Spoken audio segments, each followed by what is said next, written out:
It is with heavy hearts that we pass on this news today. One of the best and the most popular Maple Leaf players of their 1960s era passed away earlier this week.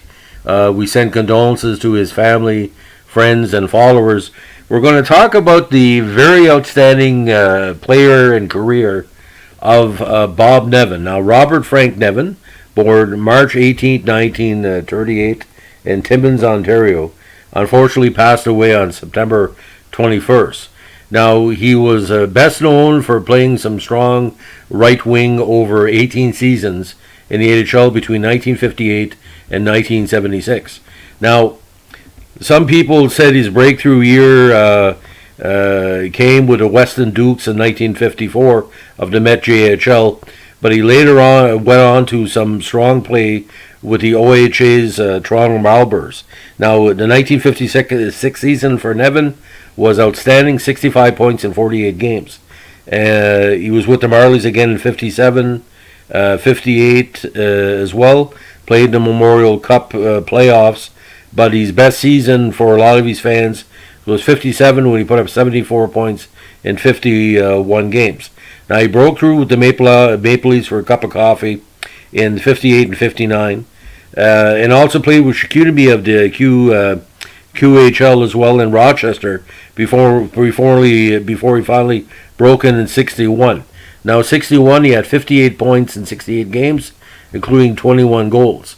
Now he finished second on the Calder voting that year, behind, of course, Dave Keon. I think Dave Keon was pretty well a lock for that award. Any teammate or fellow NHLer. A very, very good rookie season for both of them.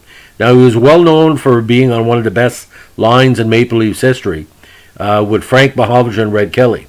Now, he helped the Leafs to two back-to-back Stanley Cups, 62 and 63. Now, he would have been part of the triple in 64, but he was traded to the New York Rangers along with 400 players in exchange for Andy Bathgate and Don McKinney. Now, I talked to Andy Bathgate years later about the trade. He was up in the Charlotte region for some promotion, and he said, he felt really sad about leaving the Rangers, but he felt good knowing that a good quality player and Bobby Nevin and some of the other teammates were coming back because he really respected Bob and his style of play. Now, he had played for the Rangers for 7 years until being traded to the North Stars for all people Bobby Russo.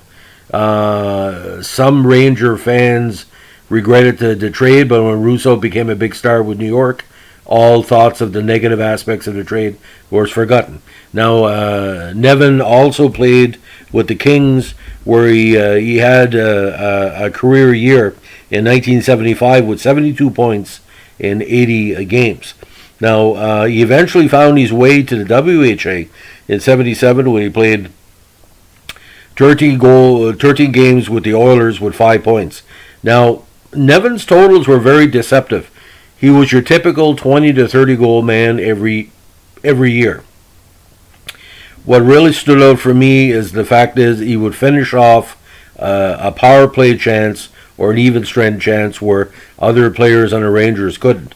But what really hurt him in a lot of ways is that the Rangers never went too far in the playoffs. Like for 3 seasons he was with New York, New York was out of the postseason. He never really went on a big playoff run with the Rangers like he did with the Leafs. I tell you why I'm bringing this up. Because he would be known to score big goals for the Leafs in the playoffs. He only had 5 in 2 seasons, postseasons, but they were very key to the Leafs winning those titles.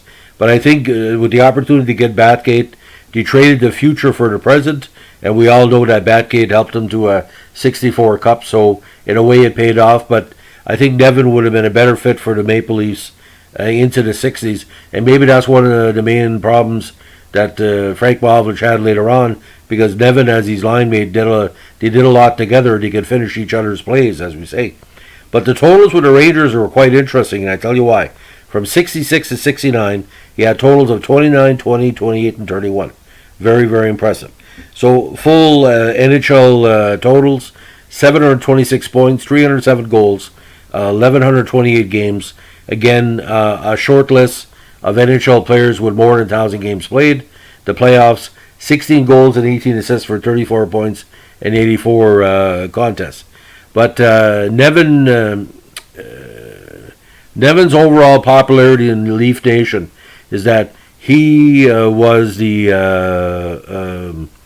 groundbreaking player they need to take the cup momentum back from Montreal. Now, he was groundbreaking in another way, and I want you to listen to this. I'm not making fun here, okay? He had eyesight problems.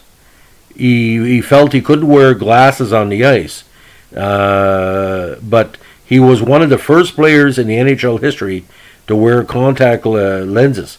Now, this was starting in the early 1960s. Now, it's commonplace now. But in a very ironic twist, a game was stopped in 1962 against the Blackhawks when we lost one of these contact lenses, and play was stopped to allow the referees and the players to find it. So that showed the respect they had for Nevin, where he would stop a game to say Bobby lost his contact lens. And I think that's pretty amazing. You know, big guy too, 6 feet, 190, and took up a lot of space on the ice. But what's kind of ironic, when he was playing with Minnesota and the Kings, he was a fan favorite as well, no matter where he went. But that LA totals in 1975, it didn't really parlay in the playoffs. But someone on the tail end of his career to have his best career year, that shows the strength and tenacity of Bobby Nevin.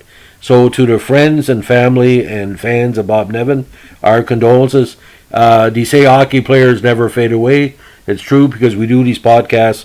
I was going to do one on Bobby Nevin before, but I hate to do something, what they call an obit podcast, but it happens sometimes. I do it on actors and performers. But Bobby Nevin, for Maple Leaf Nation, a time that they were a dynasty.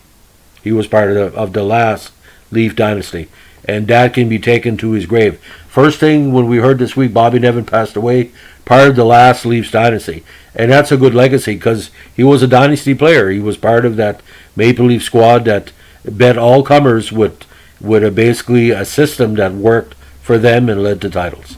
Thanks for listening. Bye.